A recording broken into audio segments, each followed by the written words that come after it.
So, welcome to another session of Just Me. And today we're joined by the wonderful Paul Andrews. And I'm going to ask him some wonderful questions and he's going to give some amazing answers. I just know it. So, Paul, who are you and what do you do? Good morning, Sid. Who am I? Well, as you say, my name's Paul Andrews. Um, who am I?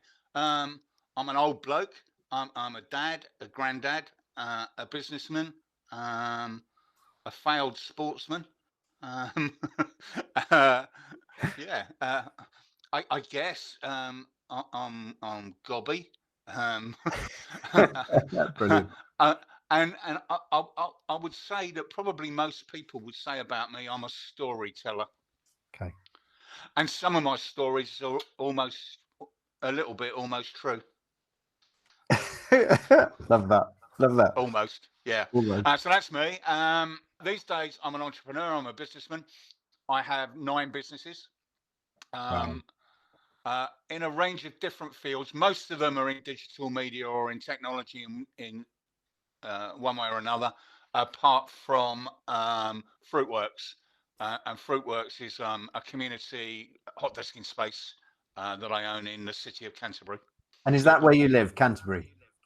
No, I don't actually. No, I live in a tiny, beautiful town called Tenterton, and in fact, the Sunday Telegraph wrote a report of the 10 best places to live in the United Kingdom at the weekend, and Tenterton was number 9.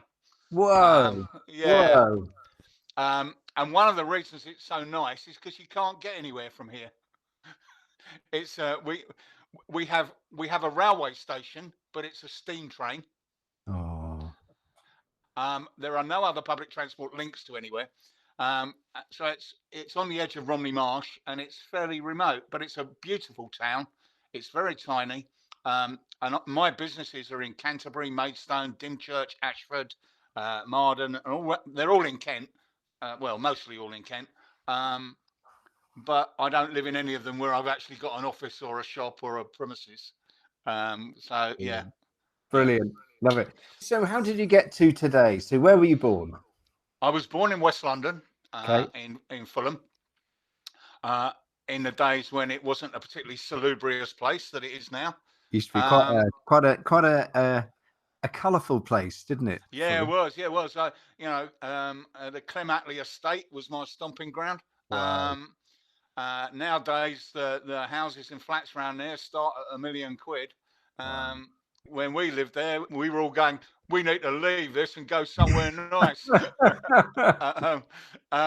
We moved from West London to Kent when I was about 7. Okay.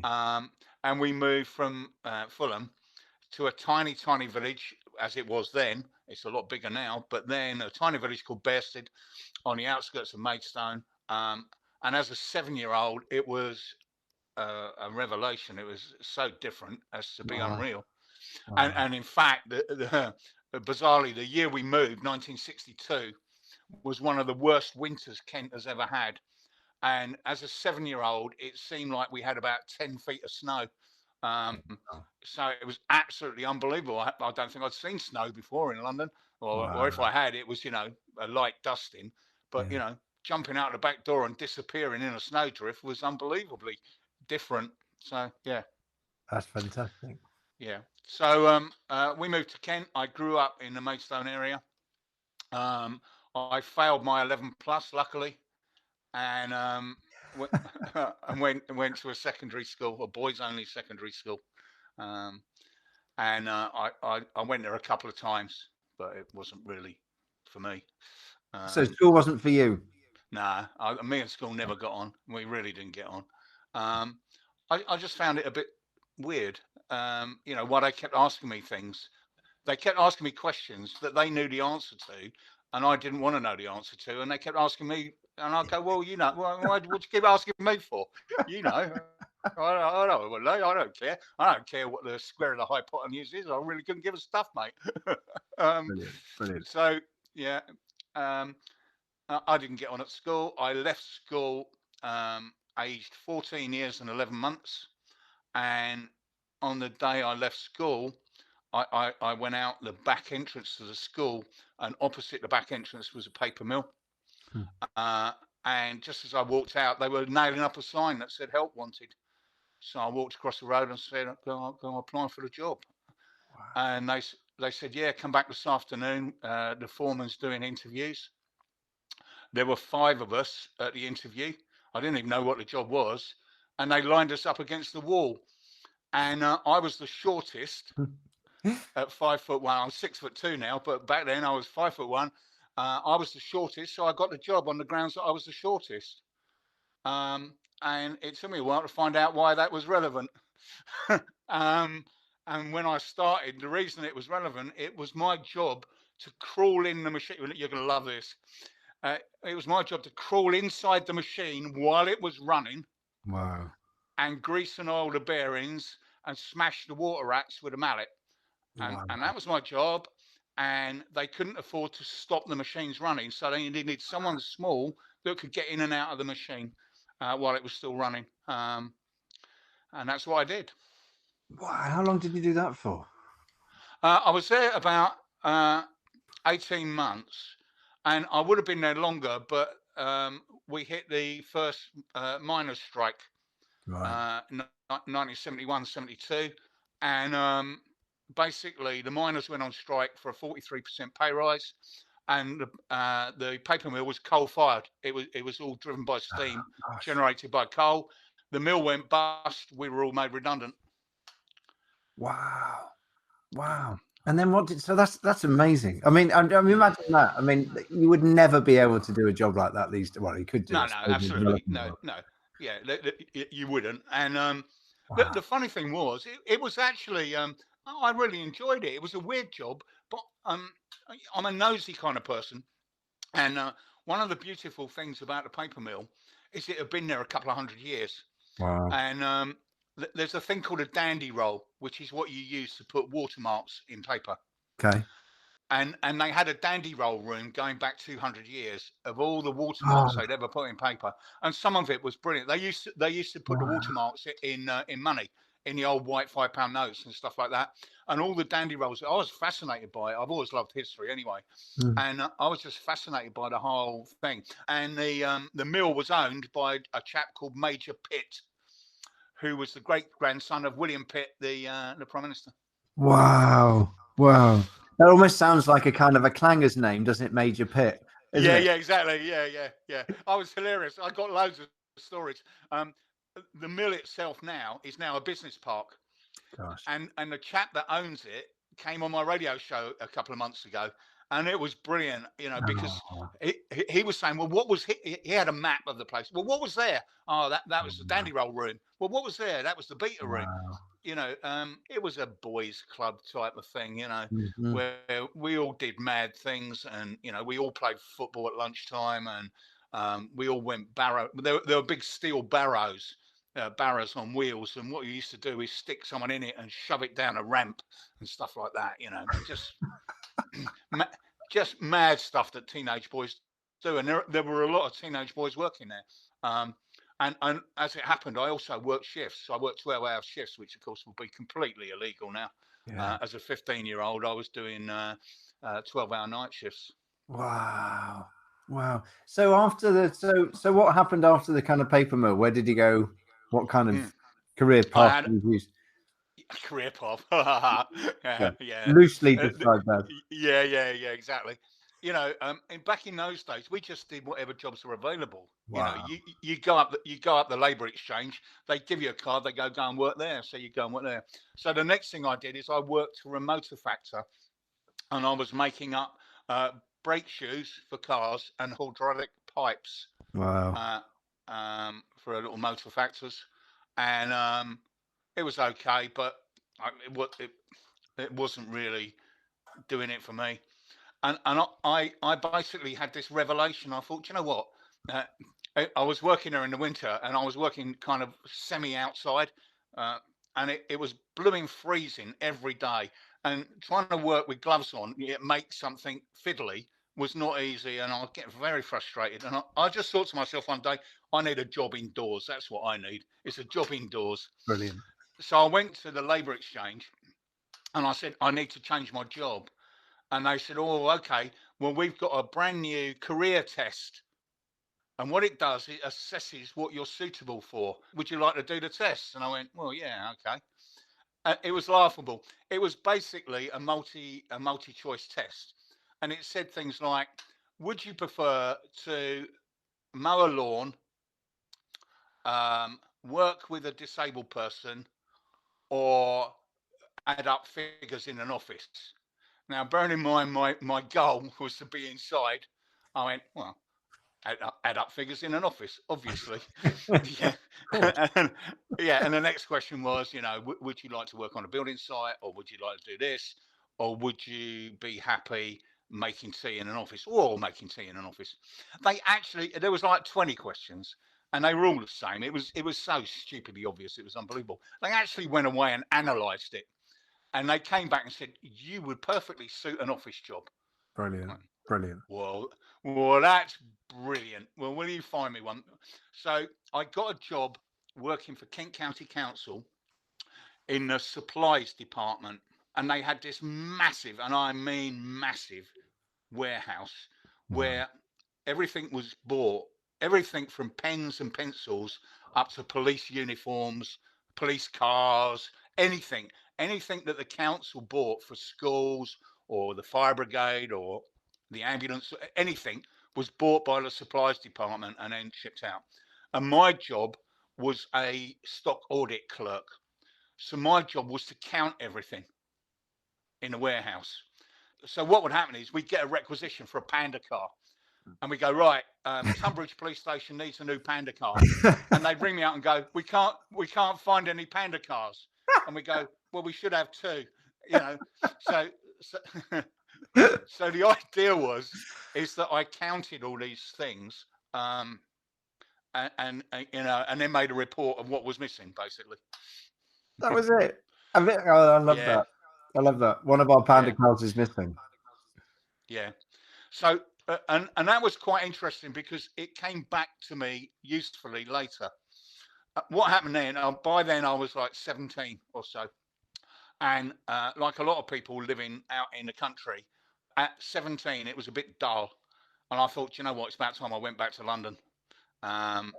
So I quit my job there and I moved back to London with a mate. We got a bed sit in Gloucester Terrace, and I went working for a life assurance company in St Paul's Churchyard, Abbey Life, and I worked there as a policy servicing clerk.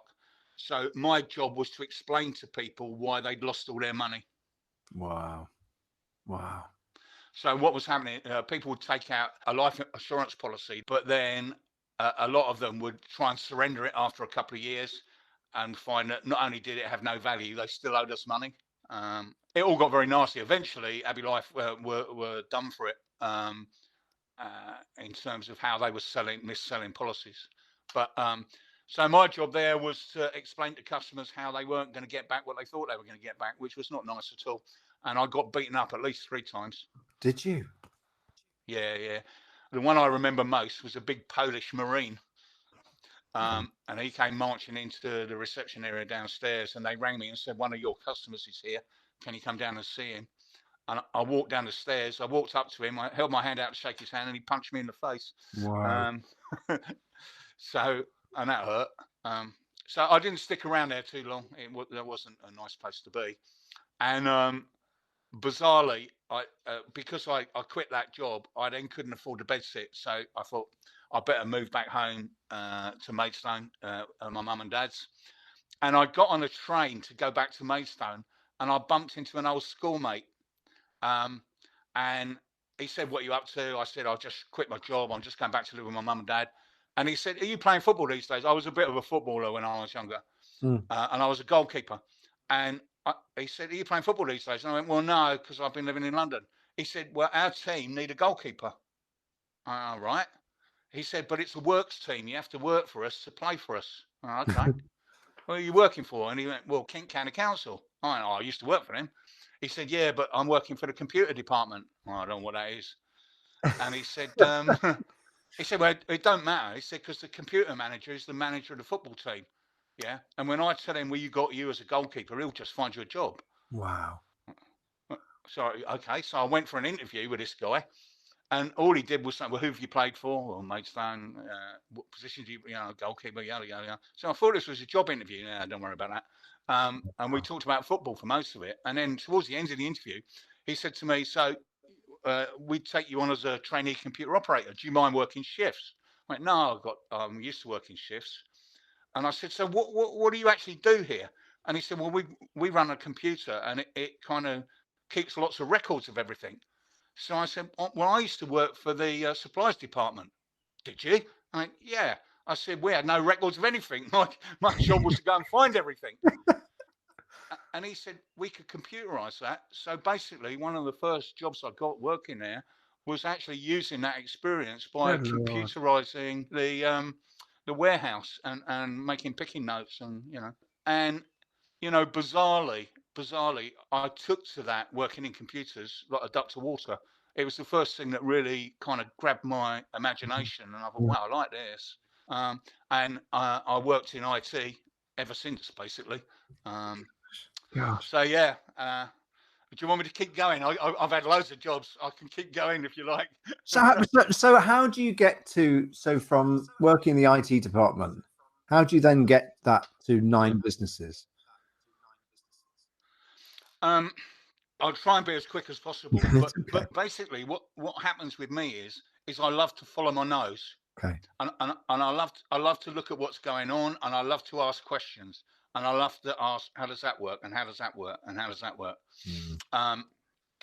And after I left Kent County Council, I went to work for Mossbros, the wedding hire people, as their computer operations manager.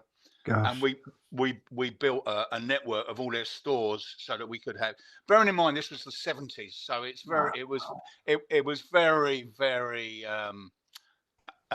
ancient and rickety. There was none of this internet stuff and PCs. It was all clunky, and it would take like 9 hours to make a connection and all that kind of stuff. But we built a little computer network out of it. Everything I did from then on was about being headhunted. Wow. Because I had early experience of something that became a big thing. I then got headhunted by an American oil company, and I went and built their European data network. And then I was headhunted by a nuclear engineering company. Gosh. And I went and built their data network. I worked for a company called Combustion Engineering, and I left there because it was becoming a bit of a problem, because as an energy company, if they hit a stream of oil, it was great and there was loads of money in the business. When the oil well dried up, they sacked everybody, and it was this constant up and down and up and down. And I sat at home one day and I thought, what industry is going to use technology and isn't going to be susceptible to this up and down nonsense? And I decided that the future was banking. Wow. So I started applying for jobs in banking. I was hired by Citibank, the American bank, as a data network engineer. And I absolutely adored working at Citibank. I was there for many years. I was 19 going on 20 when I joined Citibank. By the time I was 22, I was the vice president of the bank. We'd built an electronic banking network globally. Bearing in mind, this is all still pre-internet, pre-PC, pre-smartphone. It was all really clunky stuff, tin cans and wet string and stuff. I did that, and I was there for many, many years. And then in the mid-80s, I got headhunted by Goldman Sachs to go and do their Big Bang project. I don't know if you recall, back in the mid-80s, there was a thing called Big Bang, which was the deregulation of the stock exchange. Oh, okay. Most people think about that from the fact that it was the Thatcher government that did that, and most people go, oh, What they don't understand was that the Big Bang side of it, the broker stock jobbing, was minor. The big change was to move from what was called open outcry to electronic trading. Open outcry is when people used to stand physically on the stock exchange floor and trade with each other. Yeah, I remember. Yeah. Yep. Well, Big Bang was about taking that out and doing it electronically. Oh my gosh. So at Goldman, I was part of the management team that built the trading desks. And us and Credit Suisse First Boston were the first 2 banks in London that were actually ready and trading electronically when the stock exchange opened electronically.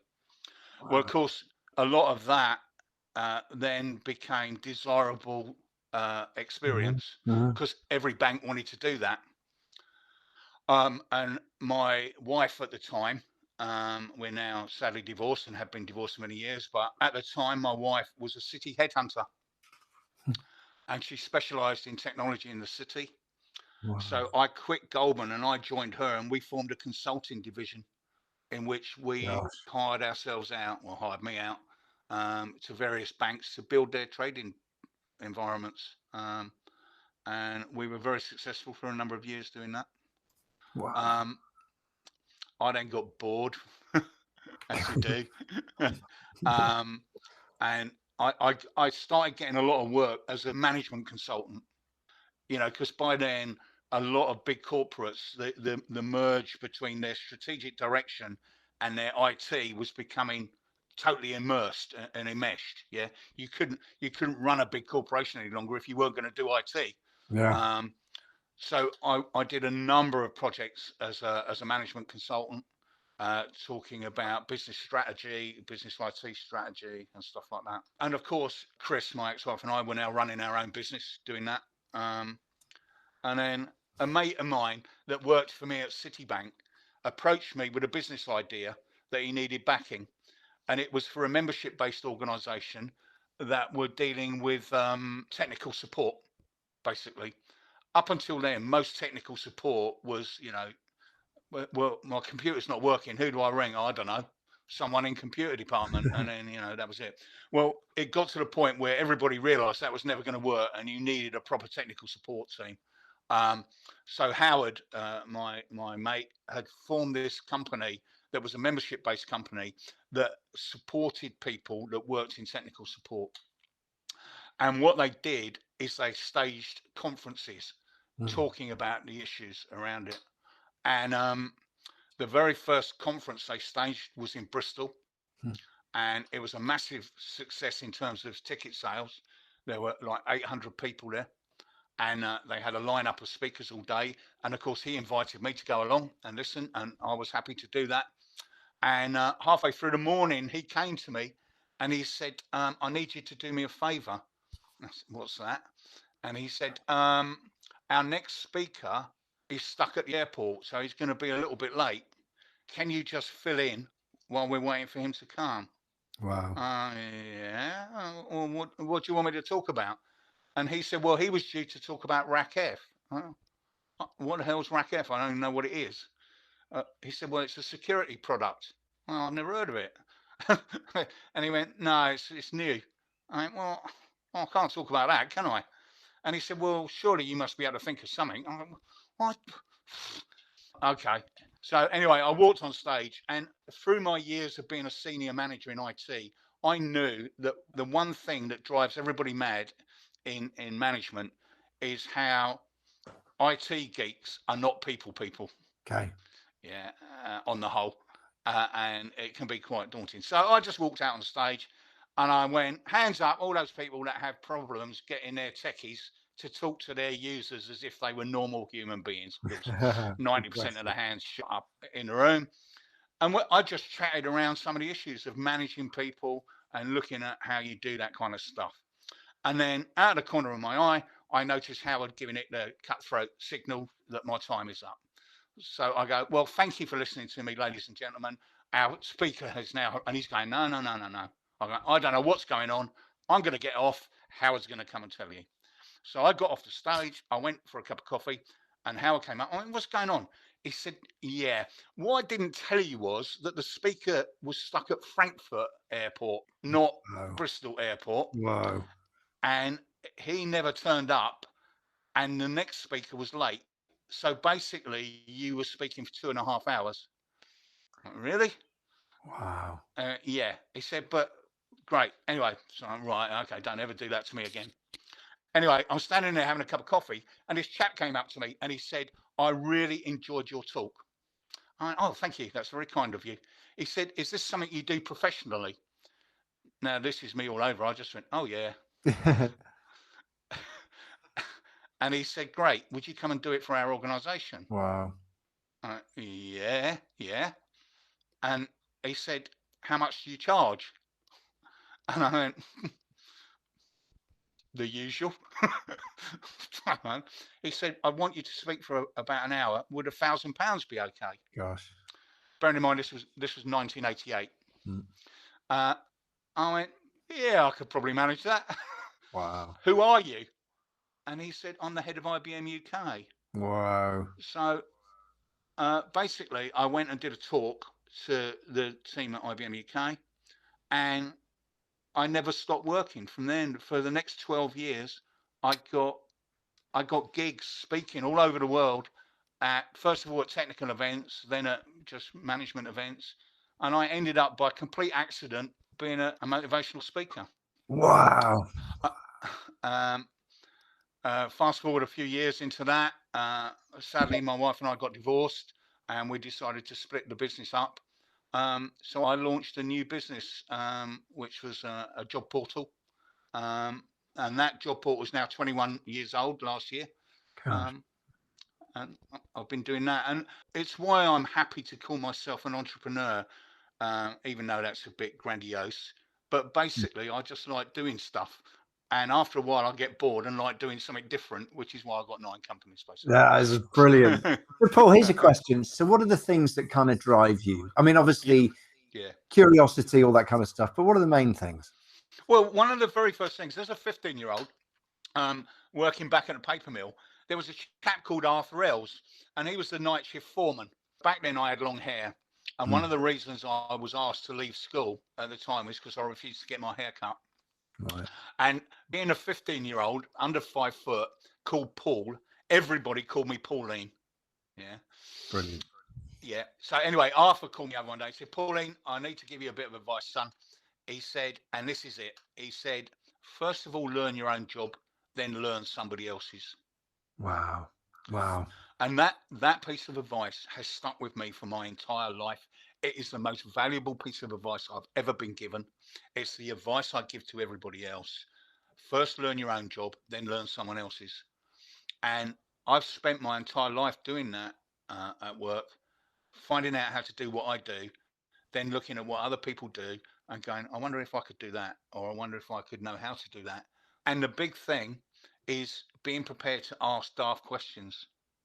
And brilliant. Especially in technology and management comes to that. So many people think that once you become a manager, you must become the font of all wisdom, or once you're a techie, you must become the font of all technical knowledge. And that's not true.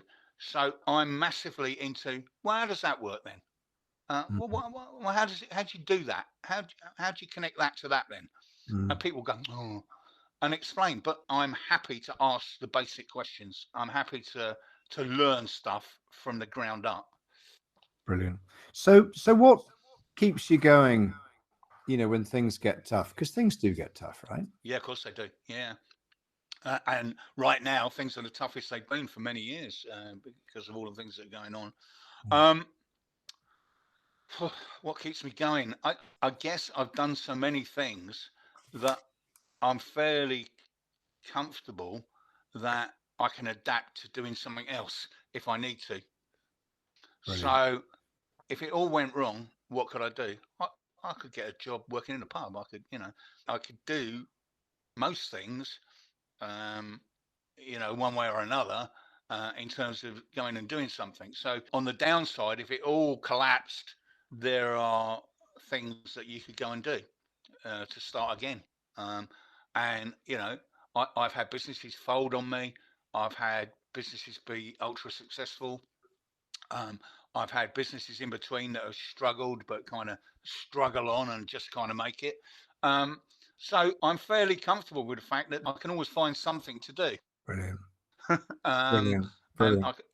But the likelihood is it would always be working for myself because I'm completely unemployable now. Nobody would give me a job in their right mind. At my age and with my background, they wouldn't. But then I don't need it. I can always find something I could do to start as a self-employed business. So if you could go back and meet your kind of 14-year-old, your 13-year-old self, what advice would you give yourself if you could go back? Invent Facebook. Yeah. Brilliant. Brilliant. Not quite that young, but when I was about 19 or so, and I actually found it the other day. When I was building the data network for combustion engineering in Europe, I wrote a paper for my boss because back in those days, this stuff was really expensive. Yeah, just a really rudimentary network. Bearing in mind there was no internet. So basically we had to hire lease lines. Between Germany and the UK, between France and the UK, all incredibly expensive. And my bosses kept saying to me, "We're spending all this money doing this. Is it worth it? Yeah. Why are we spending all this money?" And I wrote a paper, and I actually found it the other day. And the crux of the paper was, eventually the network will become the application, is what I said. Yes. Okay. Because prior to that, what you did is you built a network and you hung things on it. Yeah. So, your bookkeeping system was over there, your database was over there, your manufacturing system was over there, and you had a network just so that you could get at it. Yeah. And what I said is, the investment in this infrastructure will pay for itself because eventually the infrastructure itself will become the application. I get it. Yeah. Now, if I'd have gone with that and kept going with that, I could have done a lot of stuff. I didn't. I went off in another direction and did some other stuff. But having come back and found that paper that I wrote in 1976, and how profound that became into the late 80s and early 90s, when in fact that's exactly what happened. Yeah. And I wasn't thinking about anything like the internet at that time. I was thinking more about things like electronic mail that were just starting to be talked about back then. So in order to answer your question, a couple of years after my 13th, 14th birthday, I would have gone back and said, keep going with the paper you wrote. There's a lot in that that's going to, make you a billionaire, Rodney, by this time next year. Love it. Love it. Love it. So what legacy would you like to leave behind? I'm very, very involved in my local community, business community, as well as other parts of the community. And what I would like is for people to say that they found me helpful in building their businesses or their organizations. Oh, that's really it, nice. really. Oh, that's really lovely. And if you had one word to describe yourself, what would that one word be? Idiot. No. No. One word. That's really difficult. One word. Flexible. Brilliant. Brilliant. Is my one word. Yeah. That's really cool. Paul, it's been lovely talking to you, getting to know you. And it's so funny because, I mean, we spoke, didn't we? I don't know, a couple of weeks ago or a week or so ago. And it's so funny, but your inquisitive mind and your ability to adapt just comes through. And I think that's that, from leaving school at 14, education wasn't for you, and finding those opportunities, but also creating those opportunities, I think is, as you say, it's being flexible, isn't it? And I love that. No, it's been a journey, and for the most part, I've enjoyed most of it. As you quite rightly said earlier, life has its ups and downs, and you have your problems and your failures. And again, failure is part of the process. Failure is just feedback. It's painful, but you learn something from it, and you move on to something else. People that keep on keeping on with the same thing that doesn't work are people that I just don't understand. Why do you keep doing that? You've proved unequivocally it doesn't work. Why do you keep doing it? Do something else. Yes. Even if you come back to it later, do something else. But people seem to get single tracked about things. And I have one of these big things. I'm not a goal setter. And people are amazed by that. They go, but you're an entrepreneur. You must set goals. Oh, no, goals are far too limiting for me. What I have is a general direction of travel that may or may not go somewhere. And you find these people that go, right, well, if you were going to Manchester, you'd have a goal of going to Manchester. And I go, yeah, well, my kind of thinking is, let's go north. But if halfway there, somebody says to me, there's something really interesting happening in Truro, I'll turn around and go to Truro. I don't care, you know. You know, it's a silly analogy, but you get It's the not. point. No, I get it. No, it's really lovely. Paul, thank you so much. It's been really enlightening. Thank you. Pleasure. Lovely to talk to you, Sid. Take care. Thank you.